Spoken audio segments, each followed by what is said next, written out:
Today we are here to discuss about forced convection and determination of heat transfer coefficient under different airflow conditions. Convection is nothing but heat transfer through a fluid medium, and forced convection is nothing but fluid motion induced due to external force. Next, this is nothing but a blower which is used to pump the air, and this is horizontal view.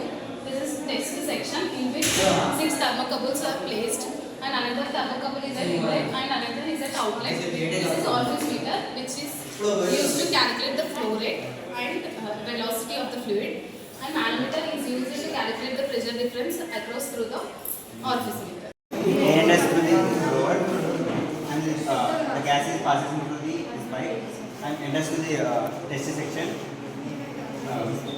In this, gas is heated it consists of thermocouples by 6 rods. In this, gas is heated, and the gas passing through this test section. It enters office meter and it passes through the manometer.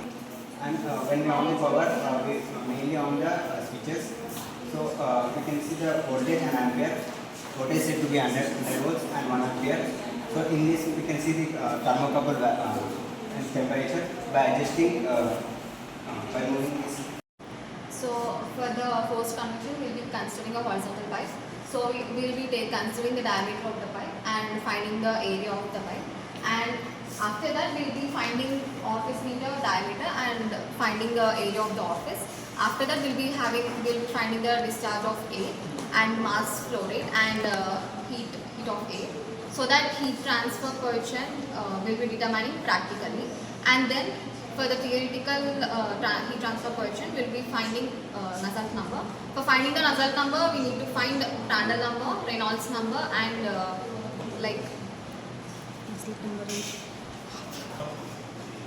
after finding the Nusselt number, we will be finding the heat transfer coefficient theoretically. Applications for forced convection. Here are two applications: HVAC and the automatic engine systems. HVAC in heating, ventilation and air conditioning. These are used for cooling and heating systems, and automotive systems are used for prevention of overheating in the vehicles. By this we conclude that forced convection is used for cooling and heating, air condition and ventilation. From the experiment we determine the theoretical practical values of heat transfer coefficient.